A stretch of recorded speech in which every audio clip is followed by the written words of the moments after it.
जय हिंद प्यारे बच्चों, आप सभी को नमस्कार। प्रेम प्रकाश, राम बाबू कुमार, आदित्य, सुजीत खेसरी, सागर, अनीश, मेरे नन्हे मुन्ने प्यारे बच्चों, आप सभी को नमस्कार। जय श्री कृष्णा। आंचल जी, निखिल साहू भाई, सुजीत खेसरी जी, अनु कुमारी जी, आइए मेरे नन्हे मुन्ने प्यारे बच्चों, आगे बढ़ते हैं।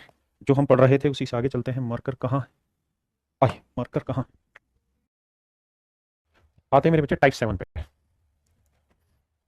देखिए यार, दो संख्याओं के एचसीएफ और एलसीएम इतने इतने कहता है जी। दो संख्याओं का एचसीएफ जो है वो 11 है और एलसीएम जो है वो मेरे प्यारे बच्चों 385।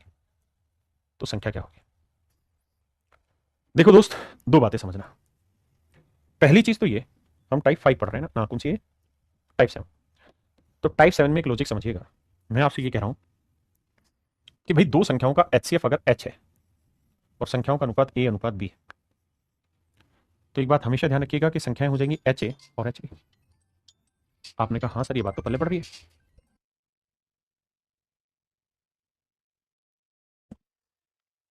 अब मेरे बच्चे, जब मैं इसका एलसीएम निकालने जाऊंगा तो एलसीएम में क्या होगा? एच कॉमन आ जाएगा, बचा क्या? ए इंटू बी। तो मैं एक बात आपको ये समझाना चाह रहा हूं कि बाबू, कि जो एलसीएम होता है ना, वो हर हाल में एचसीएफ से भाग होगा। क्यों? क्योंकि एलसीएम बेसिकली एचसीएफ का ही मल्टीपल होता है। यानी अगर एचसीएफ एच है ना, तो आंख बंद करके हम कह सकते हैं किसी नंबर, किन्हीं भी 10 संख्याओं का, दो संख्याओं का अगर एचसीएफ एच है, तो एलसीएम हर हाल में एचसीएफ का कोई ना कोई मल्टीपल ही होगा। ध्यान रखिएगा, इस बात को हमेशा ध्यान रखिए। दूसरी बात, एक बात यहां से भी दिमाग दौड़ाइए कि दो नंबर के एलसीएम और एचसीएफ का जो प्रोडक्ट होता है, वही उन दोनों संख्याओं का भी प्रोडक्ट होता है। जैसे इस सवाल में अगर हम बात करें तो दोनों संख्याएं क्या थी? एक संख्या थी एच ए और एक संख्या थी एच बी। आपने कहा जी ओके। और मैं कहूं कि इन दोनों संख्याओं का एचसीएफ क्या था? एच था। इन दोनों संख्याओं का एलसीएम क्या था? एच ए इंटू बी था। तो इनका प्रोडक्ट करके देखोगे तो देखो, एच स्क्वायर ए भी आया, यहां पे भी एच स्क्वायर ए भी आया। तो किन्हीं दो संख्याओं के एलसीएम और एचसीएफ का जो प्रोडक्ट होता है वो वही होता है जो उन दोनों संख्याओं का प्रोडक्ट होता है। क्लियर है? आइए अब इस सवाल पे आ जाए। तो पहली चीज तो ये कि अगर दो संख्याओं का एचसीएफ 11 है तो दोनों ही संख्याएं 11 से भाग जानी चाहिए। 11 से कौन कौन सी भाग जा रही है वो देखते हैं। ये नहीं जा रही, हटा दो। ये दोनों 11 से भाग जा रही, 11 से भाग जा रही। अच्छा, एक बात और भी यहां नोटिस करिएगा कि जो एलसीएम होता है, जो एलसीएम होता है उससे कोई भी संख्या बड़ी नहीं होती है। जैसे मान लीजिए मैंने लिखा 15 और 30, इनका एलसीएम बताइए मेरे पेरेंट्स क्या होगा? तो एक कॉन्सेप्ट और नियम ध्यान रखिएगा कि दो संख्याओं का जो एलसीएम होता है, यहां पे कितना है? 30। या तो वो सबसे बड़ी संख्या के बराबर होगा, या तो सबसे बड़ी संख्या के बराबर होगा, या दोनों संख्याएं या दसों संख्याएं होंगी तो वो उनसे एलसीएम बड़ा होगा। यानी एलसीएम या तो उन संख्याओं में किसी एक संख्या के बराबर हो सकता है, नहीं तो उन सभी संख्याओं से एलसीएम हमेशा बड़ा होगा। इस पॉइंट को ध्यान रखिएगा। या तो उल्टा बोल रहा हूं, या तो दो जितनी भी संख्या है वो एलसीएम के बराबर उनमें से कोई एक हो सकती है, या वो सारी की सारी संख्या एलसीएम से छोटी होगी। तो इस सवाल पे अगर ध्यान दूं तो एलसीएम में 385, तो दोनों संख्याएं हर हाल में 385 से के बराबर या उससे छोटी होंगी। तो 770 तो नहीं हो सकती, बड़ा हो जाएगा। अब ये दो मेरे ऑप्शन बचे, चेक करते हैं। चेक कैसे करें जी? सर आप एक तरीका बताए रहे कि भैया, कौन सा तरीका बता दिया मैंने ऐसा तुम्हें? आओ, पहला तरीका आप ये बता दिए कि सर एलसीएम और एचसीएफ का जो प्रोडक्ट है वो दोनों संख्याओं के प्रोडक्ट के बराबर है। एलसीएम 385, एचसीएफ 11, तो इनका प्रोडक्ट करेंगे 11 5 55, 8 5 13, 8 3 11 और 1 12, 3 और 4, 4235 आएगा। अब ये देखिए किन दो का प्रोडक्ट 4235 आ रहा है? इन दोनों का आएगा, इन दोनों का आ रहा है, इन दोनों का भी आ रहा है। हाँ, तो एक तो ये तरीका। दूसरा जो हम सीखते हैं लॉजिक को, ये संख्याएं मान लेते हैं 11 एक्स और 11 वाई, यानी हमने अनुपात मान लिया एक्स वाई, तो एलसीएम आएगा 11 एक्स गुना वाई। ये है 385, 11 से काटेंगे, 11 3 33, 11 5 55। यानी मेरे बच्चे एक्स और वाई ऐसे दो नंबर है जिनमें कुछ भी कॉमन नहीं आता, क्योंकि हमने इन दोनों संख्याओं का अनुपात एक्स अनुपात वाई माना है। तो एक्स और वाई ऐसे दो नंबर है जिनमें कुछ भी कॉमन नहीं आता, लेकिन इनका प्रोडक्ट करेंगे तो 35 आएगा। तो क्या क्या हो सकता है सर? 1 और 35 हो सकता है, 5 और 7 हो सकता है। तो मेरे बच्चे 1 और 35 लूंगा तो संख्या हो जाएगी 11 एकम 11, और 11 गुना 35 होगा 385। और अगर 5 और 7 लूंगा तो 11 5 55 हो जाएगा, और 11 7 77। तो इसका मतलब पहला ऑप्शन मेरा करेक्ट है कि भाई दोनों जोड़े ठीक है। 11 385 भी हो सकता है, 55 और 77 भी हो सकता है। आइए बाबू,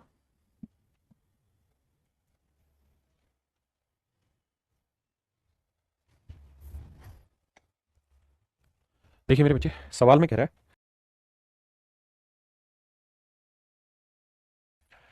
कह रहा है जी दो संख्याओं का एचसीएफ और एलसीएम 7 और 140 है, संख्याएं 20 और 45 के बीच में है, तो संख्याओं का योग क्या होगा? तो मेरे बाबू ये बताइए, अगर दो संख्याओं का एचसीएफ मेरे बच्चे 7 है, संख्याएं मान लेते हैं एक्स अनुपात वाई, तो ये तय हुआ कि संख्याएं 7x और 7y होंगी। हमें इनका जोड़ निकालना है, तो जोड़ेंगे तो 7x जमा 7y होंगे। बिल्कुल ठीक है, यानी 7 इंटू एक्स प्लस वाई होगी। तो पहली बात तो ये कि जो भी मेरा आंसर होगा वो 7 से भाग होना चाहिए, क्योंकि योग पूछा है। और ये अब दूसरा, अब दोनों का एलसीएम दे रखा है, तो एलसीएम क्या होगा जी? 7 गुना एक्स गुना वाई, ये है 140, ये एलसीएम हुआ। 7 से काटेंगे 20 आया। तो अब ऐसे दो नंबर ढूंढिए जिन्हें मल्टीप्लाई करें तो आए 20, लेकिन उन दोनों नंबर में कुछ भी कॉमन नहीं आता हो। तो एक हो सकता है, एक 20 हो सकता है, 2 और 10 हो सकता है, 4 और 5 हो सकता है। आप कहेंगे सर 2 और 10 तो नहीं हो सकता क्योंकि इनमें कुछ कॉमन आ रहा है, तो या तो 4 5 होगा या 1 20 होगा। अगर मेरे बच्चे में 1 20 ले लूंगा, अगर मैं 1 20 ले लूंगा तो एक संख्या 7 एकम 7 हो जाएगी, तो दूसरी हो जाएगी 7 20 140। जबकि उसने कहा कि हर एक संख्या जो है वो 20 और 45 के बीच में, हर एक संख्या जो है वो 20 और 45 के बीच में। तो ये ऑप्शन तो कट गया। 4 और 5 लेंगे तो 7 चौक 28 और 7 पंजे 35, यानी संख्या 28 और 35 हो सकती है। आपने कहा ये बात ठीक है।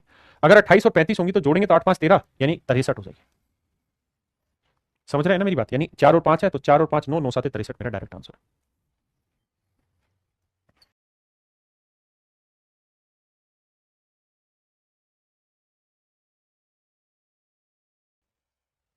क्या था जी, 2 नंबर है और वो 3 डिजिट के नंबर है, इनका एचसीएफ है 29। तो संख्या मान लेते हैं 29x 29y, एलसीएम होगा जी 29x इंटू वाई, और ये बराबर है 4147 के।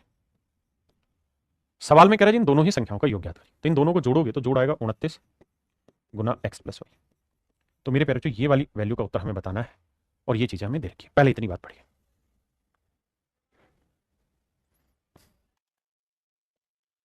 मेरे बच्चे अब हम कर ये सकते हैं कि हम इसे ऑप्शन से भी ले जा सकते हैं और मेरे बच्चे से सोल्व भी कर सकते हैं। पहले मैं ऑप्शन से ले जाता हूँ। अगर मैं ऑप्शन से लेके जाऊंगा तो मैं आपको ये सलाह दूंगा कि भाई जो भी मेरा आंसर होगा 29 का मल्टीपल होना चाहिए। भाग देके देखिए कौन सा भाग जा रहा है। भाई 966 को भाग देके देखते हैं। तो भैया 29 दूनी यानी होगा कितना, 30 दूनी 60 होता है, और 29 तीय करें, 30 90, 3 3 27, और 3 दूनी 6 तो 8, 29 30 87, 16 में 7 गया मेरे बच्चे तो आया 9। 96 भाग होता ही नहीं, तो मेरे बच्चे मेरा आंसर ही, यानी ये तो मेरा आंसर नहीं है। अब है जी 696, कि 696 भाग होता है तो भाई 29 दूनी होता है 58, बचा 9 में 8 गया 1, और 6 में 5 गया 1। अब 4 से भाग जाएगा, 4 3 12, हाँ ठीक है 120 हो जाता है, 4 116, यानी ये भाग जा रहा है। अब जो भी भाग जाएगा वो 600 की नजर में, तो या तो इससे 29 छोटा होगा या 29 बड़ा। तो देखो क्या इनके बीच में 29 का डिफरेंस है? आप कहेंगे जी नहीं, 9 9 18 नहीं आएगा। भाई इन दोनों के बीच में डिफरेंस क्या 29 का भाग होने के लिए? नहीं। क्या इन दोनों में 29 का है? नहीं सर। 9 6 15 होता है, 9 9 18 होता है, कोई सा भी नहीं। इसका मतलब ये नंबर भी 29 से भाग नहीं जा रहा, ये भी नहीं जा रहा। ऑप्शन बी मेरा राइट आंसर। ये तो है शॉर्टकट ऑप्शन से जाने का। डिटेल में करना है तो 29 से काटपीट मचा, 29 एकम 29, 29 घटाएंगे भैया तो ये बचा 12, 29 चौका किया था तो ये आया 116, तो बचा 8, 29 30 87, 143। यानी मेरे प्यारे बच्चों हमें ऐसे दो नंबर लेने जिन्हें गुना करें तो 143 आए, लेकिन वो दोनों के दोनों नंबर ऐसे होने चाहिए जिनमें कुछ भी कॉमन नहीं आता। तो आप कहेंगे सर इसका तो एक बहुत स्टैंडर्ड फैक्टर है 11 और 13, 1 और 143, यही दो बने। अब सर 1 और 143 नहीं होगा, क्यों? क्योंकि 143 और 1 में ले लूंगा तो 144 आ जाएगा, गुना करूंगा तो बहुत बड़ा उत्तर आएगा जो कि ऑप्शन में नहीं है। तो बचा 11 13, तो 11 और 13 को जोड़ेंगे मेरे बच्चे कितना आएगा? 24, 24 गुना 29 करोगे तो 696 मेरा राइट आंसर। हाँ है ना? क्या मेरी बात समझ पाए? आइए कह रहा जी दो संख्याओं का अनुपात 2:3 है, तो एचसीएफ मान लेते हैं एच है। तो संख्याएं हो गई 2h और 3h, क्योंकि अनुपात दे रखा था। तो एलसीएम हो गया h। भाई एलसीएम क्या होता है? तो एलसीएम होता है सर जो कॉमन नंबर है वो पहले उठा लो, बाकी जो बच गया वो सब टेक दो। तो जो एलसीएम है मेरे बच्चे वो 54 है। तो 3 दूनी 6, 6 नीम 54, तो एचसीएफ निकल के आएगा 9। बहुत बढ़िया, एचसीएफ 9 निकल के आया। तो कह रहे संख्या बताइए, तो एक संख्या होगी 9 दूनी 18 और एक होगी 9 30 27। तो 18 और 27, 8 7 15, 2 1 3 1 4 45, यानी दोनों संख्याओं का योग होगा मेरे बच्चे 45। Option C. कहता है जी दो संख्याओं का योग 36 है, उनका एचसीएफ और एलसीएम क्रम से इतना इतना है, उनके व्युत्क्रमों का योग बताइए। तो मेरे प्यारे बच्चों तय रहा कि अगर संख्याओं का एचसीएफ 3 है तो संख्याएं हो जाएंगी 3x और 3y, अनुपात ले लिया x y। तो कह रहा है जी इनका एलसीएम बताओ, तो एलसीएम हो जाएगा 3 इंटू एक्स इंटू वाई, ये है मेरे बच्चे 105। और कह रहा है जी इनका योग, तो योग हो जाएगा जी 3x प्लस 3y बराबर 12 ना 36। 3 कॉमन ले लेंगे मेरे प्यारे बच्चों, तो x प्लस वाई आएगा 12। अब ऐसे दो नंबर ढूंढिए जिन्हें गुना करें तो आए 35 और उनके जोड़ करें तो आए 12। गुना करें तो 35, जोड़ करें तो 12। क्या क्या हो सकता है जी? तो देखो जी 5 और 7 ही हो सकता है, 5 7 35 और 5 और 7 12 सेट हो रहा है। यानी संख्याएं जो होंगी वो 5 3 15 होंगी और 7 3 21 होंगी। लेकिन कह रहा है जी मुझे जो उत्तर चाहिए वो इनके उल्टे का जोड़ चाहिए, माने 1/15 और 1/21, इनके उल्टे का चाहिए, व्युत्क्रमों का योग चाहिए। मेरी बात समझे कि नहीं समझे मेरे भाई? सवाल में ये कह रहा है कि भाई मुझे इन संख्याओं का योग नहीं चाहिए, उनके उल्टे यानी व्युत्क्रमों का योग चाहिए। तो इनका एलसीएम कितना आएगा मेरे बच्चे? इनका जोड़ चाहिए। तो 7 3 21, 7 5 35, एलसीएम ना 5 3 15 है ना, और 7 3 21, तो 21 5 105, एलसीएम आया 105। 15 7 105 और 21 5 105, यह 7 5 12, 12/105 आया। काटोगे 3 चौक 12, 3 35, तो 4/35 मेरा आंसर होगा। ऑप्शन सी मेरा करेक्ट आंसर।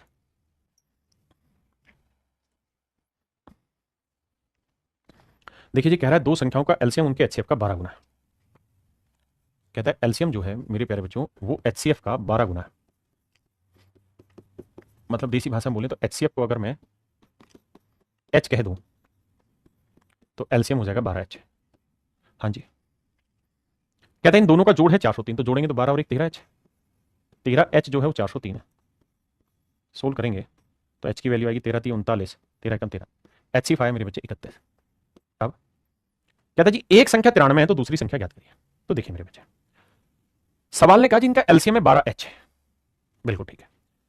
एचसीएफ आ गया 31, एलसीएम है 12H, और मेरे बच्चे एचसीएफ हमने निकाल दिया 31। कह रहा जी एक संख्या 93 तो दूसरी संख्या बताइए। अब आप ये बात जानते हैं कि सर आप बताए रहे कि एलसीएम और एचसीएफ का जो प्रोडक्ट है वो दोनों संख्याओं के प्रोडक्ट के बराबर होता है, बिल्कुल। तो एलसीएम है जी 12H यानी 12 गुना 31, और एचसीएफ कैलकुलेट किया 31। एक नंबर 93 है तो दूसरा नंबर बताना क्या हो।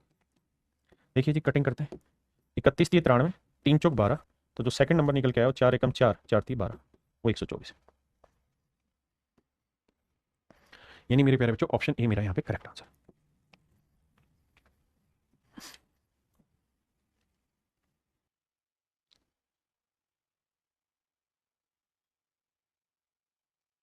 आइए बाबू, सवाल में कह रहा है दो धनात्मक पूर्णांकों का लघुत्तम समापवर्त बड़ी संख्या का दोगुना है, उनमें छोटी संख्या और दोनों पूर्णांकों के एचसीएफ का अंतर 4 है। छोटी संख्या कितनी है? कह रहा था LCM of two positive integer is double of the bigger number. भाई दो नंबर है, एक स्मॉलर है एक बिगर है, तो हमसे सवाल में ये कह रहा है कि भाई इनका जो एलसीएम है वो कुछ और नहीं ट्वाइस ऑफ बिगर नंबर है, बड़े नंबर का दोगुना है। ठीक है जी, अब मुझे एक चीज बताना यार, दो नंबर है, एक नंबर एक्स है और एक नंबर वाई, और वाई इसमें बड़ा नंबर है, और मैं ये कह रहा हूं कि भैया इनका एलसीएम जो है वो double of Y, 2 of Y है। तो इस बात का मतलब ये रहा कि भाई एलसीएम जो होता है उसमें क्या रहता है, एलसीएम में हम ये देखते हैं कि नंबर ऐसा होना चाहिए जो इससे भी भाग हो जाए और इससे भी भाग हो जाए। एलसीएम ऐसा ही तो नंबर होता है जो इससे भी भाग हो और इससे भी भाग हो, तो वाई से भी भाग हो रहा है और एक्स से भी भाग हो रहा है, तो एक्स से भाग होने के लिए 2y चाहिए था। अब आते हैं सवाल पे वापस, उनमें छोटी संख्या और दोनों पूर्णांकों के एचसीएफ का अंतर। कहता है जी इनमें छोटी संख्या यानी एस और इन दोनों का जो एचसीएफ है लेट्स से एच, इनका डिफरेंस है मेरे प्यारे बच्चों 4। तो कहता है जी छोटी संख्या बताइए क्या होगी, मेरे प्यारे बच्चों छोटी संख्या बताइए कितनी होगी।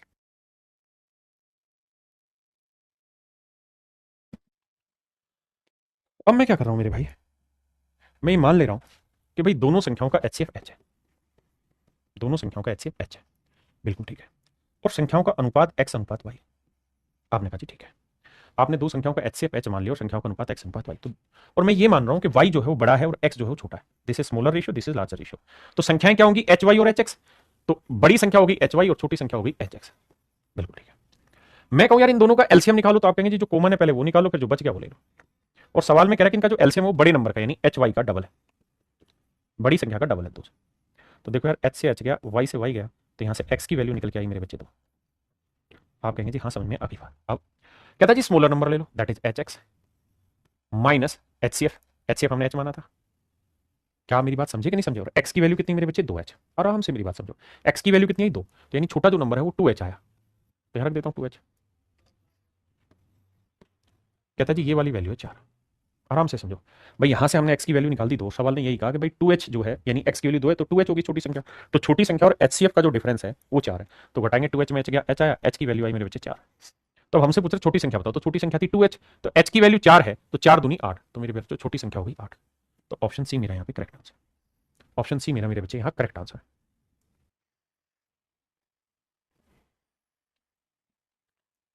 देखिए बाबू सवाल में कह रहा है चार संख्याएं ए बी सी डी, चार नंबर है मेरे बच्चे A B C D, out of 4 number A B C D each pair of number has the same highest common factor. कहता है चार संख्याएं ए बी सी डी, सवाल में कह रहा है कि इनमें सभी में हर जोड़े में भी जो सबसे बड़ा कॉमन नंबर है,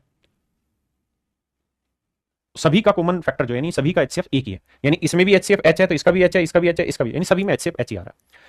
अब कह रहा है जी ए और बी का लघुत्तम समापवर्त 310 है, सी और डी का एलसीएम 600 है, तो सभी चार संख्याओं को उच्चतम समापवर्त ज्ञात करें। मान लेते हैं मेरे प्यारे बच्चों सारी संख्याओं का एचसीएफ एच, रेशियो है इनका एक्स वाई जेड डबल, तो यानी एक्चुअल में संख्या हो गई H X H Y H Z और एच डब्ल्यू। आपने कहा हाँ ये बात भी अपने को धीरे धीरे पल्ले पड़ रही है। अब आ गई, अब सवाल में ये कह रहा है मेरे बच्चे कि भाई पहली दोनों का एलसीएम, तो इन दोनों पहली दोनों का एलसीएम क्या आएगा मेरे बच्चे एच एक्स वाई। कहता जी ये है 310 ना 310 माफ करिएगा उसके बाद कह रहा था सी और डी का एल्सियम, सी और डी का एल्सियम क्या आएगा, एच जेड डब्ल्यू। इनका एल्सियम है 651, इनका एल्सियम है मेरे बच्चे 651। तो कह रहा भाई इन दोनों का एचसीएफ, मतलब इन सारी संख्याओं का एचसीएफ निकाल के बताइए क्या होगा।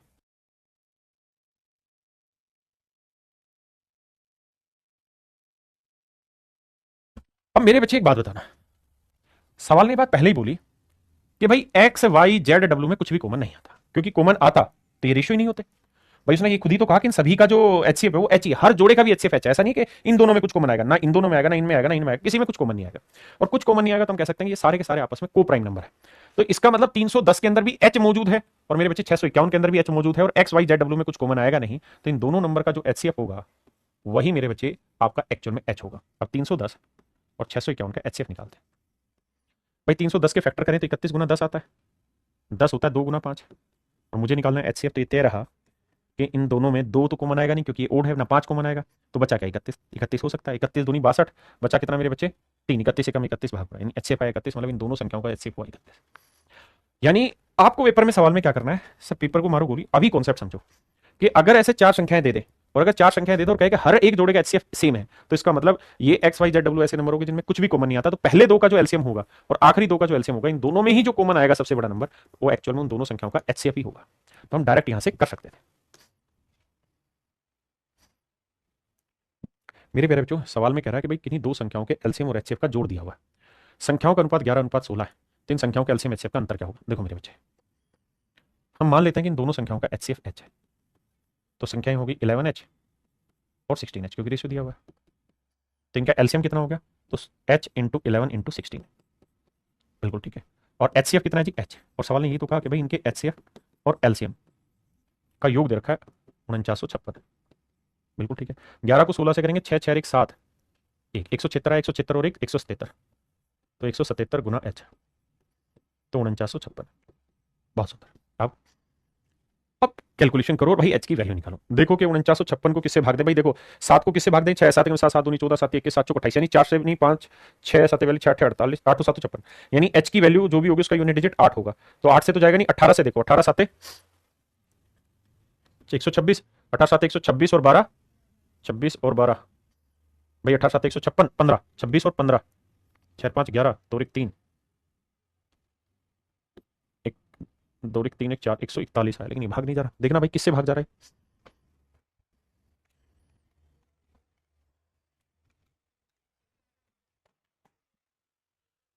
18 से तो मेरे भाई ये कम रह रहा है, फिर 28 से करके देखो। देखो जाना ये 8 से, यानी हर हाल में 177 गुना या तो ये 8 होगा या 18 होगा या 28 होगा या 38 होगा, इन्हीं से भाग जाएगा। अब मेरे भाई अगर मैं यहाँ 30 ले लेता हूँ तो 17 3 51 वो ज्यादा चला जाएगा। अगर मैं यहाँ 20 ले लेता हूँ तो 17 दूनी 34 कम रह जाएगा, यानी 28 से भाग जाएगा। इसका मतलब एच की जो वैल्यू आएगी वो हर हाल में 28 आएगी। आपने कहा सर सही कैलकुलेशन, देखिए थोड़ा सा दिमाग दौड़ाना पड़ेगा, छोटी छोटी चीजें सोचनी पड़ेगी। अब एचसीएफ आ गया 28, तो सवाल में कह रहा है जी दोनों का अंतर बताओ। तो मेरे प्यारे बच्चों एक बात बताओ, ये है आपका एचसीएफ और ये है आपका एलसीएम, कह रहा है जी दोनों का अंतर बताओ। तो 16 11 कितना हुआ भैया, तो यह हुआ 176, 176 में एचसीएफ कितना हुआ एच। तो अगर मेरे बच्चे आपका एलसीएम जो आया वो 176 एच आया और एचसीएफ एच है, तो बेसिकली इनका डिफरेंस आएगा 175 एच और एच की वैल्यू 28। तो ये मेरे प्यारे बच्चों मेरा आंसर होगा। अब देख रहे हैं कि भैया ये 25 है और ये 4 है, तो यानी देखो ध्यान से दिमाग दौड़ाओगे तो कितनी जीरो आएंगे आखिर में, ये 25 का फैक्टर है, मतलब 25 का मल्टीपल और ये 4 का मल्टीपल है, तो 25 को सोए नहीं, आखिर में 2 जीरो आनी चाहिए, और 2 जीरो मेरे बच्चे केवल एक ही ऑप्शन में, दैट इज डी। तो यूनिट डिजिट से भी चेक करो, आखिरी 2 अंक से चेक हो गया। आइए भाई आइए, आपका इंतजार था। कह रहा जी there are 2 numbers which are greater than 21 and their LCM and HCF are this and this. कहता है 2 संख्या 21 से बड़ी, उनका एलसीएम एचसीएफ दे रखा है। तो भैया संख्या मान लेते हैं 21x 21y।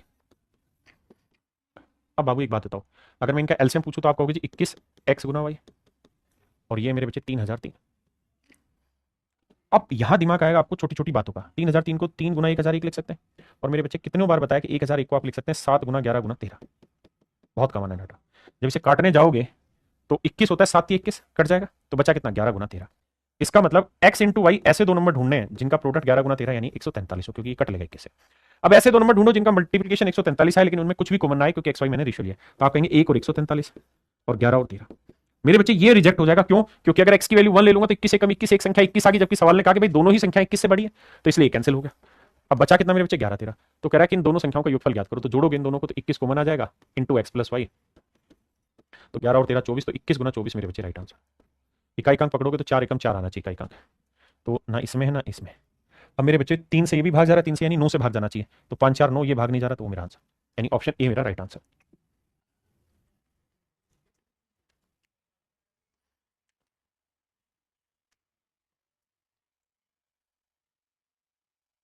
देखिए बाबू, सवाल में ये कह रहा है कि भाई दो संख्याओं के एलसीएम और एचसीएफ का योग और अंतर दे रखा है। कह रहा है दो संख्याओं के एलसीएम और एचसीएफ का जोड़ दे रखा है, और एलसीएम और एचसीएफ का डिफरेंस भी दे रखा है। योग है 1288 और डिफरेंस है 1232। तो एलसीएम क्या आएगा मेरे प्यारे बच्चों, इन दोनों के जोड़ का आधा, तो 8 2 10, 8 3 11 और 1 12, 2 2 4 और 1 5, 1 और 1 2, 2520 का आधा करेंगे तो 2 एकम 2, 2 दूनी 4, 2 6 12, 1260। तो 1260 में क्या जोड़ेगा, 88 आ जाए, तो एचसीएफ आएगा सर 28। अब एचसीएफ आ गया, एलसीएम आ गया। अब मेरे प्यारे बच्चों संख्याएं मान लेते हैं, 28 एक्स है, दूसरी 28 वाई है। कह रहा है जी दोनों का जोड़ दे रखा है 392, दोनों संख्याओं का योग 392, मतलब वो ये कह रहा है कि भाई 28 एक्स प्लस 28 वाई का जोड़ है 392। अब देखो यार 8 से 8 चौक 32, 14 पे जाएगा, यानी 14 से काटोगे इसे पूरा, तो x प्लस वाई की वैल्यू आई 14। अब मेरे प्यारे बच्चों ऐसे दो नंबर ढूंढ दीजिए जिनका जोड़ हो 14 और जिनमें कुछ भी कॉमन ना आता हो, तो आप क्या कहेंगे जी। देखो जी 1 और 14 आएगा, 2 और 12 आएगा, 3 और 11 आएगा, 4 और 10 आएगा, 5 और 9 आएगा, 6 और 8 आएगा। अब मेरे प्यारे बच्चों यहाँ ये तो तय रहा कि ये तो होंगे नहीं क्योंकि ये तो इवन है, यानी या तो आपका आंसर ये वाला रहेगा, यानी 3 और 11 रहा, 5 और 9 रहा, इसके अलावा तो ऑप्शन होगी नहीं। अब मुझे एलसीएम भी दे रखा है जी 1260, तो मेरे प्यारे बच्चों एलसीएम क्या होता है, बस लास्ट सवाल है इसका, क्लास छोड़ रहे हैं मेरे भाई। तो एलसीएम 1260 है, तो एलसीएम होता है एचसीएफ यानी 28 गुना में एक्स इंटू वाई, ये वैल्यू 1260। भाई एलसीएम यही तो होता है मेरे भाई। अब मेरे बच्चे से भाग दोगे तो ये आएगा एक्स इंटू वाई कितना 45। तो अब आप ऐसे दो नंबर ढूंढिए जिन्हें गुना करें तो 45 आए, जिनमें कुछ भी कॉमन ना आए, और जोड़े तो मेरे बच्चे 14, तो आप कहेंगे जी 5 और 9। तो हमसे सवाल में कह रहा है दोनों संख्याओं के बीच का अंतर ज्ञात करो, तो अंतर हो जाएगा मेरे बच्चे 28 इंटू में एक्स माइनस वाई, और मेरे बच्चे एक्स और वाई का डिफरेंस 9 में से 5 गया 4, तो 28 गुना 4 मेरा आंसर होगा, तो 4 8 32, 4 दूनी 8 और 3 11, 112 मेरा राइट आंसर होगा। तो मेरे नन्हे मुन्ने प्यारे बच्चों मेरा डी ऑप्शन करेक्ट आंसर होगा। आइए मेरे बच्चे अब हम टाइप 8 पर चलते हैं। टाइप 8 में दो ही सवाल है, कह रहा है जी दो संख्याओं का योग इतना और उनका एलसीएम इतना है। तो मान लेते हैं दो संख्याओं का अनुपात एक्स अनुपात वाई है। अच्छा मैंने एक चीज बताई है आपको, शुरुआत में समझाई थी ये चीज कि मेरे प्यारे बच्चों दो संख्याओं के योग और उनके एलसीएम का जो एचसीएफ होता है वो वही होता है जो उन संख्याओं का एचसीएफ होता है। आप कहें जी नहीं समझाए, बताता हूं। एक बात बताइए, मान लीजिए दो संख्याओं का अनुपात एक्स अनुपात वाई और आपको कुछ नहीं दे रखा और आप मान लिए हैं कि दोनों संख्याओं का एचसीएफ एच है, तो संख्याएं हो गई एच एक्स एच वाई। तो मेरे बच्चे मैं कहूं दोनों संख्याओं का योग याद करिए, तो आप कहेंगे जी दोनों को जोड़ेंगे एच कॉमन आ जाएगा तो एक्स प्लस वाई आए। मेरे बच्चे मैं कहूं कि भाई दोनों संख्याओं का एलसीएम बताइए, तो एच बाहर आ जाएगा एक्स इंटू वाई है। अब मेरे बाबू एक बात बताना, अगर मैं आपसे सिर्फ यही पूछ लूं कि इन दोनों संख्याओं के योग और इन दोनों संख्याओं के एलसीएम, अब मैं आपको सहजता से सबसे बड़ा कॉमन नंबर क्या दिखाई दे रहा है, तो आप कहेंगे देखो सर एच यहां पे भी एच यहां पे भी, यानी एच ही कॉमन आ रहा है। मतलब अगर सिंपली सवाल में आपको दो संख्याओं का योग दे रखा हो और उन दोनों संख्याओं का एलसीएम दे रखा हो, तो उनके सम और एलसीएम का जो एचसीएफ होगा ना, उनके सम और एलसीएम का जो एचसीएफ होगा वही मेरे बच्चे बेसिकली उन दोनों संख्याओं का भी एचसीएफ होगा, वही उन दोनों संख्याओं का भी एचसीएफ होगा, यानी इन दोनों का जो एचसीएफ होगा वही इन दोनों संख्याओं का भी एचसीएफ होना है। तो यहां कह रहा है जी दो संख्याओं का योग है 56 और एलसीएम है मेरे प्यारे बच्चों 105। तो 105 और 56 का जो एचसीएफ होगा वही इन दोनों संख्याओं का भी एचसीएफ होगा। निकालोगे तो आएगा 7, क्योंकि 7 और 2 56 और 15 7 105, तो एचसीएफ आएगा 7। तो इसका मतलब वो दोनों संख्याओं का जो एचसीएफ है वो 7 है। आपने कहा जी बिल्कुल ठीक है। तो अनुपात हो गया एक्स अनुपात वाई, तो संख्याएं होगी 7 एक्स 7 वाई। अब मैं कहूं कि भैया दोनों संख्याओं का योग बताइए, तो आप कहेंगे 7 कॉमन लेके एक्स प्लस वाई, योग दे रखा है 56। और मैं कहूं दोनों संख्याओं का एलसीएम लो, तो आप कहोगे 7 गुना एक्स गुना वाई, वो दे रखा है 105। अब बाबू हमार कंपटीशन दे दो, यहाँ से सोल्व करोगे मेरे बच्चे तो एक्स प्लस वाई की वैल्यू आई 8, यहाँ से काटोगे तो एक्स इंटू वाई की वैल्यू 15 7 105 15। अब ऐसे दो नंबर ढूंढो जिन्हें गुना करें 15 जोड़े तो 8, तो 5 और 3 आएगा भाई, 5 3 8 5 3 15, तो 5 7 35 और 3 7 21, यानी जो दोनों संख्याएं होंगी वो 35 और 21 होंगी। That is option C. समझे कि नहीं? आइए आपका इंतजार है।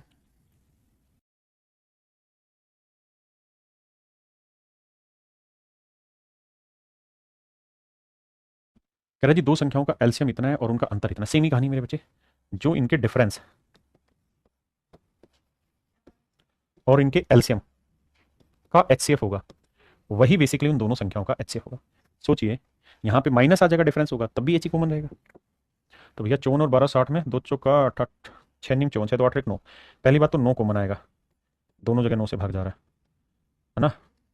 अब 9 के अलावा भी कुछ कॉमन आ रहा है क्या भाई, ये तो 27 से भाग जा रहा है, इसे देखो 9 एकम 9, 3 बचा 9 चौक 36, हाँ तो 27 से नहीं जाएगा, यानी 9 आ रहा है और उसके बाद फिर 2, तो मेरे पेरे बच्चों एचसीएफ आया 18। इसका मतलब दो संख्याओं का एचसीएफ 18 है, तो डिफरेंस हो जाएगा मेरे बच्चे 18 गुना एक्स माइनस वाई। मैंने संख्या ले ली 18x 18y, ध्यान रखना एक्स वाई रेशियो है, और ये है मेरे बच्चे 54, और मेरे बच्चे मैंने इनका एलसीएम ले लिया 18x गुना वाई, ये है 1260, 18 54 एक्स माइनस वाई 3, 18 7 126, तो एक्स इंटू वाई जो आया वो आया 70। अब दो नंबर ढूंढे जिन्हें गुना करें 70, डिफरेंस हो 3, तो 10 और 7 ले लो सर, 10 7 70, 10 3 मतलब 10 में 7 गया 3, तो कह रहा जी दोनों संख्याओं का योग ज्ञात करो, तो योग हो जाएगा 18 गुना एक्स प्लस वाई। तो भैया 10 7 17 आया, तो 17 गुना 18 आंसर होगा, यूनिट डिजिट पकड़ेंगे तो 8 7 56 6, लेकिन दो जगह हैं, तो भैया 18 का वर्ग होता है 324, 324 से 18 घटाएंगे 216, नहीं 306, तो ऑप्शन बी मेरा करेक्ट आंसर। अब आते हैं जी टाइप 9। टाइप 8 में ये समझाया था कि दो संख्याओं के डिफरेंस या उनका सम हो और एलसीएम, इनका भी जो एचसीएफ होता है वो हमेशा वही होगा जो उन दोनों संख्याओं का होगा। भाई इस वाले में 300 में इसलिए आएगा क्योंकि 18 को, नहीं ठीक कह रहे हो, नहीं नहीं ठीक है 300 में ही आएगा भाई, 18 गुना 18 होता है 324 होता है, तो 306 के आसपास आएगा। आइए जी, यहाँ थोड़े से बेसिक क्वेश्चन है लेकिन डिफिकल्ट है, पढ़िए करिए। कहता जी दो संख्याओं का गुणनफल इतना है, उनका एचसीएफ इतना है, तो संख्याओं का एलसीएम बताइए। अब एक बात बताना यार, दो संख्याओं का एचसीएफ एच है, संख्याएं मान लेते हैं एच एक्स और एच वाई, मैं कहूं कि यार इनका एलसीएम बताओ क्या होगा, तो आप कहेंगे एलसीएम होगा H into X into Y. मैं कहूं इनका प्रोडक्ट बताओ, तो सर इनका प्रोडक्ट क्या होगा, H into X into Y. बिल्कुल ठीक है। अब मतलब ये मेरे प्यारे बच्चों कि H into X into Y आपका एलसीएम होना है, हाँ जी, तो इसका मतलब मेरे प्यारे बच्चों H into X into Y आपका एलसीएम होना है। तो हम ये कह सकते हैं कि दो संख्याओं का जो प्रोडक्ट है वो उनके एलसीएम और एचसीएफ के प्रोडक्ट के बराबर होता है। आप जी बात तो पीछे बता चुके हो, यहाँ क्या बताना चाह रहे हो, यहाँ सवाल के रेफरेंस में बताना चाह रहा हूं। कहता जी दो संख्याओं का प्रोडक्ट है, तो प्रोडक्ट एलसीएम इंटू एचसीएफ बराबर दोनों संख्याओं का प्रोडक्ट, तो ये 35 828, एचसीएफ है 26। कह रहा जी एलसीएम बताओ, देखो भाई यूनिट डिजिट पकड़ते हैं, 8 ना हो गलती से 8 ही है, क्योंकि 6 को किसी से गुना करके 8 लाना तो 8 भी संभव है, तो या तो ये आंसर है या ये, यानी ये दोनों तो आंसर नहीं, लेकिन दोनों ऑप्शन दूर दूर है, वो 93 लाख ना 9,31,000 है, जबकि ये 35,828 है, तो ये तो आंसर होगा नहीं, बहुत बड़ा है, तो मेरे बच्चे ऑप्शन सी। नहीं नहीं तो फिर भैया काटना पड़ता, काट के आंसर निकालते, ठीक है ना जी।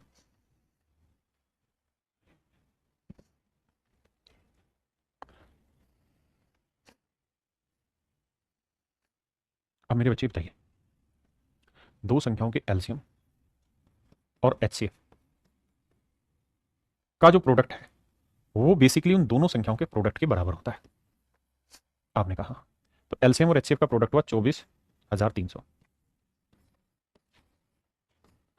दो संख्याओं के एलसीएम और एचसीएफ का प्रोडक्ट, संख्याओं का अनुपात है 4:3, तो एक 4x मान लेते हैं, दूसरी संख्या 3x मान। समझाने वाली बात यह मेरे बच्चे कि अगर दो संख्याओं का एचसीएफ एच है और संख्या 4 3 में है, तो मतलब पहली संख्या 4h होगी तो दूसरी संख्या 3h होगी। आपने कहा जी ठीक है, तो पहली संख्या 4h होगी मेरे बच्चे, तो दूसरी 3h होगी। अब 4 3 12 से काटोगे तो देखो जी 12 दूनी 24 आया, 12 दूनी 24 आया, 12 पंजे 60, तो मेरे प्यारे बच्चों एच के बराबर 225 आया, तो एच की वैल्यू आई यार ये गलत कहां से हो रहा है, 15 का वर्ग हुआ ना 225, तो एच की वैल्यू आ गई 15। अब कह रहा है जी दोनों संख्याओं के एलसीएम और एचसीएफ का जोड़ बताओ, तो मेरे प्यारे बच्चों दोनों संख्याओं के एलसीएम और एचसीएफ का जोड़ बताओ, तो एचसीएफ तो आया 15 और इनका एलसीएम लेंगे तो क्या आएगा एच इंटू 4 इंटू 3, और एचसीएफ आ रहा आपका 15, तो 15 चौकू 60, 60 3 180, तो यह आया 180, तो 180 और 15 को जोड़ेंगे मेरे बच्चे तो आएगा भैया क्या कह रहा है, योग ज्ञात करो। देखना है कहीं गड़बड़ तो नहीं कर रहे हम, एक बार देख के बताना कहीं गड़बड़ तो नहीं कर रहे।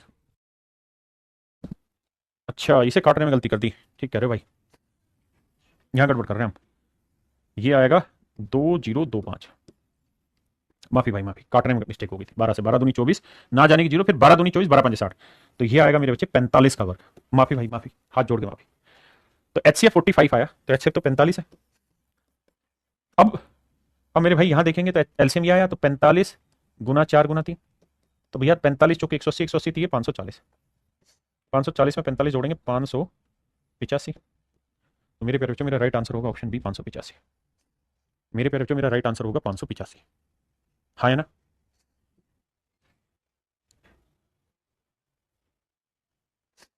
मेरे बच्चे हम दो संख्याएं मान लेते हैं एच एक्स एच वाई। ध्यान ये रखना कि एक्स और वाई दो ऐसे नंबर है जिनमें डिफरेंस है दो का। अब कह रहा है जी इनके एलसीएम और एचसीएफ का जो प्रोडक्ट है वो 24 है। तो मेरे प्यारे बच्चों एलसीएम हुआ क्या, एच इंटू एक्स वाई। और मेरे प्यारे बच्चों यार इसको तो वैसे भी कर लें यार, इतना भी क्यों ही करना हमने। अगर हमें पता है कि दो संख्याओं का एलसीएम एचसीएफ का प्रोडक्ट उन दोनों संख्याओं के प्रोडक्ट के बराबर है, तो एक संख्या मान लो यार एक्स है तो दूसरी होगी एक्स माइनस टू या एक्स प्लस टू। बिल्कुल ठीक है। यहाँ कितना आया 24, एलसीएम और एचसीएफ का प्रोडक्ट 24 है। अब ऐसे दो फैक्टर ढूंढो 24 के जिनका प्रोडक्ट तो आए 24 लेकिन डिफरेंस हो दो। तो आप कहेंगे एक ले लो 4 और 4 में दो जोड़ा 6, 4 6 24। तो एक नंबर 4 होगा, दूसरा नंबर 6। तो पूछा उनमें से बड़ी संख्या कौन सी, तो आंसर होगा 6। हाँ है ना?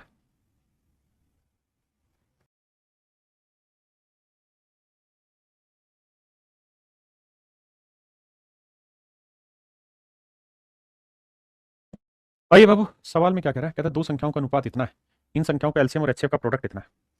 तो देखो मेरे बच्चे, दो नंबर के एलसीएम और एचसीएफ का जो प्रोडक्ट है उन दोनों नंबर के प्रोडक्ट के बराबर होगा। कहता है जी ये है 10,800। संख्याओं का अनुपात 3:4 है। तो भैया संख्याएं मान लेते हैं, एक 3x मान लेते हैं, दूसरी 4x। तो बाबू देखो 4 3 12x आया, 12x स्क्वायर 12 से काटेंगे, 12 में 108, 900 आया, तो x स्क्वायर बराबर 900, तो x की वैल्यू आई 30। यानी दोनों संख्या होगी 30 3 90 और 30 चौक 120। कह रहा जी दोनों का जोड़ बताओ, तो आएगा मेरे बच्चे कितना, 210। भाई दो संख्याओं का रेशियो दे रखा है 3 4, एचसीएफ एच मान लेते हैं, एक्स मान लेते हैं, तो नंबर हो जाएंगे 3x और 4x। सोल्व किया।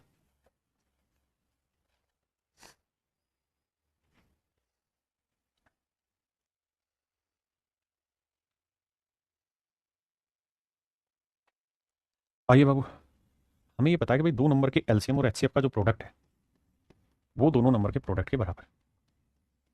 सवाल में कह रहा है एलसीएम और एचसीएफ का जो रेशियो है, कहता है एचसीएफ 1 है तो एलसीएम 12 है। ऐसा मैं नहीं सवाल कह रहा है। और कह रहा है एलसीएम और एचसीएफ के बीच का डिफरेंस है 44। तो यहां डिफरेंस कितना आ रहा है जी, 11 यूनिट। 12 में 11 यूनिट, 11 यूनिट 44 को, तो 1 यूनिट की वैल्यू 4। तो एलसीएम 12 चौक 48 है और एचसीएफ आया 4। तो कह रहा दोनों संख्याओं का योग क्या होगा। तो मेरे बच्चे अगर एचसीएफ आपके पास निकल के आ ही गया तो एचसीएफ को डायरेक्ट आप रेशियो से गुना कर देंगे तो संख्या आ जाएंगी, यानी संख्या 4 12 और 4 चौक 16। कह रहा जी दोनों का जोड़ बताओ, तो 12 और 16 होगा मेरे बच्चे 28। 12 16 होगी मेरे बच्चे 28। आइए जी टाइप 10 पे। यार ये वो सवाल है जो आपने वहां पीछे पढ़े थे, सेम उसी टाइप के क्वेश्चन है जो हम सवाल पढ़ रहे थे ना। यार इससे भाग दें तो हर हाल में इतने रिमाइंडर बचे, वो वाले सवाल है। कहते हैं 9वीं कक्षा के छात्रों की संख्या 6 8 12 या 16 पंक्तियां बनाई जाती। 6 8 12 या 16 पंक्तियां बनाई जाती। मैं आपसे एक सवाल पूछना चाहता हूं, क्या कि यार वो छोटी से छोटी संख्या बताना, ध्यान देना, वो छोटी से छोटी संख्या बताना जो 6 8 12 और 16 से एग्जैक्ट डिवाइड हो जाए। वो छोटे से छोटा नंबर बताइए जो 6 8 12 16 से एग्जैक्ट डिवाइड हो जाए। तो आप कहेंगे सर 6 8 12 16 से एग्जैक्ट डिवाइड होने वाला वो सबसे छोटा नंबर इनका एलसीएम होगा। तो एलसीएम निकालेंगे, 6 दूनी 12 8 दूनी 16, 12 16 3 16 थी 48 एलसीएम आया। यानी 48 वो सबसे छोटा नंबर है जिसे 6 के रूप में भी बांटा जा सकता है, 8 रूप में भी, 12 में भी और 16 रूप में भी। इसी बात को भाषा बना के लिखा हुआ है कि भाई 9वीं क्लास में कुछ बच्चे हैं, है ना, अब उन बच्चों को हम 6 6 की लाइन में खड़ा करना चाहते हैं, या 8 की में, या 12 की में, या 16 की में। तो कह रहा है 6 8 12 16 की लाइनें बनाएंगे तो बन जाएंगी। मतलब अगर हम 9वीं क्लास के बच्चों में 6 6 बच्चों की लाइन बनाए तो भी बन जाती है, 8 8 की लाइन बनाए तो भी बन जाती है, 12 12 की लाइन बनाए तो भी बन जाती है, 16 16 की लाइन बनाए तो भी बन जाती है। तो इसका मतलब क्लास में जो बच्चों की संख्या है वो ऐसी है जो 6 8 12 16 से एग्जैक्ट डिवाइड कर रही है। तो वो हुआ मेरे पेरेंट का एलसीएम। एलसीएम आया 48, यानी या तो 48 आंसर होगा या 48 का कोई मल्टीपल। अब हमसे पूछ रहा है कि भाई छात्रों की कुल संभावित संख्या बताओ। देखो 48 का मल्टीपल क्या है, 48 से कम 48, 48 दूनी 96, यानी ऑप्शन डी मेरा राइट आंसर।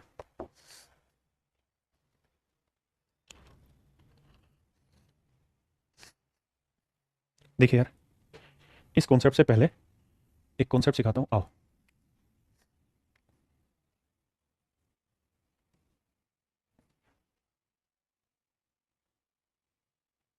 इस सवाल पे आओ, उसके बाद समझाऊं।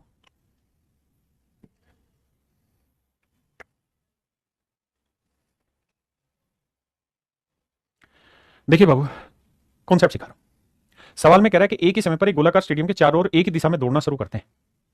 कह रहा है जी गोलाकार स्टेडियम है चार रो उसके उसके ऊपर भागना शुरू करते हैं ए की दिशा में। ए एक चक्कर 10 मिनट में लगाता है, बी 12 मिनट में और सी 15 मिनट में लगाता है। तो ए के अनुसार वे कितने राउंड में एक साथ मिलेंगे? 10, 12, 15। यानी वो ये कह रहा है मेरे बेटे कि भाई ये कोई ग्राउंड है। आपने कहा जी ठीक है। इस ग्राउंड में तीनों ने यहां से भागना शुरू किया। तीनों कौन कौन है जी? ए, बी और सी। कहता जी ये पूरे ग्राउंड का एक चक्कर 10 मिनट में, ये 12 मिनट में लगा देता है, और ये 15 मिनट में पूरे ग्राउंड का एक चक्कर लगा देता है। यही बात है, देखो जी, 10, 12 और 15 मिनट में एक चक्कर पूरा लगाता है। तो कह रहा है तीनों एक साथ चल रहे हैं, तीनों एक ही डायरेक्शन में चल रहे हैं। तो बताओ दोबारा से ये इसी पॉइंट पे कब आएंगे? मान लेते हैं यार इस पॉइंट का नाम है एम। तो मेरे प्यारे बच्चों ये बताओ कि जो ए है वो अब एम पॉइंट पे दोबारा कब आएगा? अगर यहां से शुरू कर रहा है, एम पॉइंट से ही शुरू कर रहा है, तो दोबारा से एम पॉइंट पे कब आएगा? तो आप कहेंगे हर 10वें मिनट पे आएगा, फिर 20वें मिनट पे भी आएगा, फिर 30वें मिनट पे भी आएगा, फिर 40वें मिनट पे भी आएगा। क्योंकि ए जो है वो हर 10 मिनट में आएगा। वहीं ए जो है मेरे बच्चे हर 10 मिनट में उसी बिंदु पर आएगा। इसमें कहां कोई दिक्कत है। फिर 50वें मिनट पे भी एम पे पहुंच जाएगा, 60वें मिनट पे भी एम पे पहुंच जाएगा। मैं समझाना ये चाह रहा हूं कि ए हर 10 मिनट में एक चक्कर पूरा लगा लेगा। तो ए यहां से चला, 10 मिनट लेगा यहां पे आने में, तो 10वां मिनट खत्म होते ही यहां आ जाएगा, फिर दोबारा चलेगा, फिर 20वां मिनट खत्म होते ही यहां होगा, 30वां मिनट खत्म होते ही यहां होगा। यानी 10वें, 20वें, 30वें, 40वें, 50वें, 60वें, 70वें, 80वें हर एक बार मेरे प्यारे बच्चों यहां पे मिलेगा। अब कह रहा है मेरे बच्चे जो बी है वो हर 12वें सेकंड में ना 12वें मिनट में आएगा। तो 12वें मिनट में आया, फिर 12 दूनी 24वें मिनट में आया, फिर 12 3 36वें में आया, फिर 12 चौक 48वें में आया, और फिर 12 5 60वें। बिल्कुल ठीक है। ऐसे मेरे बच्चे सी हर 15वें मिनट में खेलता है, 15वां, 30वां, 45वां, 60वां। यानी 60वें मिनट में मेरे प्यारे बच्चों ए, बी और सी तीनों इसी बिंदु पे होंगे। 60वें मिनट में मेरे बच्चे ए, बी और सी तीनों के तीनों इसी बिंदु से होकर गुजर जाएंगे। तो खेल क्या समझना है? खेल ये कि मेरे बच्चे ऐसे हर सवाल में ना आपको हमेशा इनके टाइम का एलसीएम लेना होता है। LCM of their time, of time, यानी इनके समय का लघुत्तम समापवर्त्य लेना होता है, वो आपका आंसर होगा। तो आप सीधा ही 10, 12, 15 का एलसीएम लो, 60, यानी हर 60वें मिनट में आपस में मिलेंगे। तो इस सवाल का आंसर हो जाएगा कि सर हर 60वें मिनट में, हर 60वें मिनट में ये उसी स्टार्टिंग पॉइंट पे दोबारा मिलेंगे। अब सवाल में कह रहा है in how many rounds they will meet together according to A. कहता है ए के अनुसार कितने चक्कर के बाद ये दोबारा वहीं मिलेंगे। तो भाई 60 मिनट में ए 1 मिनट में ना, एक चक्कर लगाने में 10 मिनट लगाता है, तो 60वें मिनट में मिलेगा तो ए को कितने चक्कर लगाने होंगे? 6। यानी ए के अनुसार 6 चक्कर लगाने होंगे, तब इनकी सबकी आपस में मुलाकात हो जाएगी। ए के अनुसार 6 चक्कर लगाएंगे तब इन सबकी मुलाकात हो जाएगी। आई मेरी बात समझ में? अब आते हैं पीछे के सवालों पर। अब करिए। कह रहा है 5 घंटियां एक साथ बजना शुरू करती हैं, तो बताओ कितने सेकंड के बाद एक साथ दोबारा बजेंगे? तो इनका एलसीएम 6, 7, 8, 9, 12 का एलसीएम। तो एलसीएम लेते मेरे प्यारे बच्चों क्या करो, ऑप्शन से जाइए, 9 से भाग होना चाहिए। तो देखिए यार, जा रहा है जा रहा है जा रहा है, ये नहीं जा रहा, 9 से भाग। अब भैया 8 से भाग जा रहा है ना, तो 8 से भाग जाना चाहिए नंबर। तो 8 सिंह 48, 8 24, 8 7 56। तो देखो यार ये 8 से भाग जा रहा है, बिल्कुल जा रहा है। ये भाग जा रहा है 8 7 56, 5 ये भाग नहीं जा रहा, तो ये आंसर नहीं होगा। ये 8 से जा रहा है, 8 सिंह 48, 2 8 24, 8 से भी जा रहा है। यानी ये दोनों नंबर 8 से भी भाग जा रहे हैं 9 से। अब क्या करूं? अब 7 से भागने वाला चेक करो, तो 7 से भाग जा रहा है, नहीं, तो मेरे बच्चे ये मेरा आंसर। तो ऑप्शन सी मेरा एलसीएम। हाँ जी, हमेशा एलसीएम उठाना। कहता है 4 घंटियां 5, 6, 8, 12 सेकंड के अंतराल पर बजती है, तो बताओ सभी घंटियां एक साथ कितनी देर बाद बजेंगे? तो 5, 6, 8, 12 कैल्शियम ले लो। तो सबसे पहली बात ये कि भैया 12 सबसे बड़ा नंबर है, तो एलसीएम जो होगा 12 से भाग होना चाहिए। तो ये भी भाग हो रहा है, ये भी भाग हो रहा है, ये भाग नहीं हो रहा, ये भी भाग नहीं हो रहा, दो ऑप्शन कट गए। अब एलसीएम जो होगा मेरे बच्चे 8 से भी भाग होना चाहिए, तो 8 से ये भाग नहीं हो रहा था। यानी दिमाग दौड़ाओ, काम कराओ। कह रहा है जी 4, 6, 8, 14 सेकंड, इसमें नहीं बनेगी बात, इसमें पहले आपको एलसीएम लेना होगा। कहता है जी 3 घंटियां 4, 6, 8, 14 सेकंड के अंतराल पे बजती है, तो दोबारा कितनी देर बाद बजेगी? तो भैया 4, 6, 8, 14, 14 में 7 ले लो, 2 8 में, 6 के अंदर 2 3 है, तो 3 2 3 ले लो, 2 वहां है, 4 8 के अंदर मौजूद है, गुना 8, तो 7 या 21, 21 8 8 का 8 8 दूनी 16, यानी 168 सेकंड के बाद दोबारा एक साथ बजेंगे। अब यह 60 सेकंड में 1 मिनट, तो 60 दूनी 120, यानी 120 जमा 48, यानी हम कह सकते हैं 2 मिनट 48 सेकंड, यानी 12 बज के 2 मिनट 48 सेकंड के इंटरवल पे सारी घंटियां एक साथ बज लेंगे।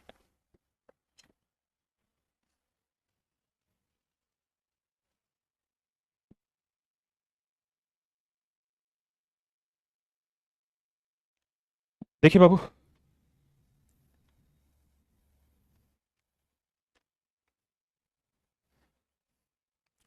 सवाल में कह रहा है कि जी 12 किलोमीटर लंबा वृत्ताकार पथ है, 3 धावक है ए, बी और सी। कह रहा है इस पूरे ट्रैक की जो लेंथ है वो 12 किलोमीटर, 12 किलोमीटर, 3 धावक है ए, बी और सी। कहता है इनकी स्पीड है 3 7 और 13, इनकी स्पीड है 3 7 और 13। मैंने आपको हमेशा कहा कि ऐसे सवालों में हमेशा टाइम कैल्शियम लेते हैं। तो ये बताओ भाई 12 किलोमीटर की जर्नी ट्रेवल करेगा 3 की स्पीड से, तो कितना टाइम लेगा? 12/3। ये 12/7 की स्पीड से जाएगा, मतलब 12 किलोमीटर को 7 की स्पीड से इतना टाइम लेगा, और ये मेरे बच्चे 12 किलोमीटर को 13 की स्पीड से चलेगा तो इतना टाइम लेगा। भाई डिस्टेंस अपॉन स्पीड लिख दिया, मतलब ए इस सर्कल को पूरा करने में इतना, एक चक्कर लगाने में ये इतना, और एक चक्कर लगाने में ये इतना, तो कह रहा दोबारा से आपस में इसी पॉइंट पे कब मिलेंगे, तो हमें इनका एलसीएम लेना होगा। और मेरे बच्चे फ्रैक्शन का एलसीएम लेना है, तो क्या तरीका है, एलसीएम ऑफ न्यूमरेटर, तो 12 12 12 का एलसीएम ले लो, अपॉन में एचसीएफ ऑफ डिनोमिनेटर 3 7 13 का एचसीएफ ले लो। तो देखो यार 12 12 12 का एलसीएम क्या है मेरे बच्चे 12, और 3 7 13 का एचसीएफ क्या है 1 है, तो इसका मतलब 12 घंटे बाद दोबारा से आके उसी बिंदु पे मिलेंगे, 12 घंटे के बाद उसी पॉइंट पर आकर मेरे बच्चे दोबारा मिलेंगे। अब यहाँ एक चीज और बतानी, दो सवाल आते हैं सर्कुलर ट्रिक में, वैसे आपने रेस में पढ़ा या पढ़ेंगे, 3 धावक होंगे, 4 धावक होंगे, 5 होंगे, 50 होंगे, दो सवाल पूछे जाते हैं। पहला, after how much time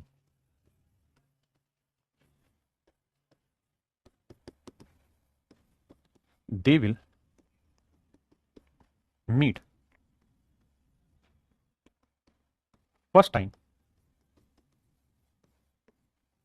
at their starting point। पहला सवाल यह होगा कि भाई अपने आरंभिक बिंदु पर पहली बार कब मिलेंगे, अपने आरंभिक बिंदु पर पहली बार ये कब मिलेंगे, ये कुछ ज्यादा बड़ा हो गया, नहीं तहल का मच जाएगा ये, कह रहा जी पहली बार अपने आरंभिक बिंदु पे कब मिलेंगे, पहला सवाल। दूसरा सवाल आपसे पूछेगा after how much time they will meet first time at any point. भाई या तो आरंभिक बिंदु पे मिल सकते हैं या किसी भी बिंदु पे मिल सकते हैं, तो अगर किसी भी बिंदु पर मिलेंगे तो बताइए पहली बार कब मिलेंगे। देखिए जरूरी थोड़ी है स्टार्टिंग पॉइंट पे मिले, अगर 3 लोग दौड़ रहे हैं आगे पीछे तो कहीं पर भी मिल सकते हैं, ये जरूरी थोड़ी कि स्टार्टिंग पे मिले, लेकिन दो सवाल होंगे, या तो स्टार्टिंग पॉइंट पे पूछेगा किसी भी पॉइंट पे पहली बार कब मिले। देखिए मेरे प्यारे, अगर स्टार्टिंग पॉइंट पे पूछे तो जो डिस्टेंस दे रखी है वो लिखनी है बटे में एचसीएफ ऑफ स्पीड, इन सभी की जो भी स्पीड होगा उसका एचसीएफ लेना है, डिस्टेंस से भाग दे देना, ये आपका आंसर होगा। ठीक है जी। दूसरा, अगर पूछे किसी भी पॉइंट पे कब मिलेंगे तो उसका आंसर होगा डिस्टेंस अपॉन में HCF of their relative speed, उनकी रिलेटिव स्पीड का एचसीएफ, सापेक्ष चाल का एचसीएफ। भाई हो सकता है ना यहां से 3 लोगों ने चलना शुरू किया, एक ने इधर चलना शुरू किया, एक ने इधर, एक ने इधर, तो स्टार्टिंग पॉइंट पे पूछे तो यही फंडा है, लेकिन अगर वो पूछे कि किसी भी बिंदु पे पहली बार कब मिलेंगे तो distance upon HCF of the relative speed, तो फिर हमें इन सबकी रिलेटिव स्पीड निकालनी पड़ेगी, टाइम एंड डिस्टेंस का फंडा लगाना पड़ेगा। क्या मेरा पॉइंट समझ पाए या नहीं। चलिए मेरे प्यारे बच्चों, यहां पे आपका एचसीएफ एलसीएम पूरी तरह खत्म हुआ। अब आप उठा के किसी भी किताब से एचसीएफ एलसीएम के क्वेश्चंस की प्रैक्टिस कर सकते हैं, सारे क्वेश्चन आपसे सोल्व हो जाएंगे। मैंने सारे अच्छे अच्छे सवाल आपके साथ डिस्कस किए, बेसिक से लेकर टॉप लेवल तक डिस्कस किया, उम्मीद है आपको पसंद आया होगा। चलिए थैंक यू मेरे प्यारे बच्चों, आप सभी को नमस्कार, धन्यवाद, थैंक यू।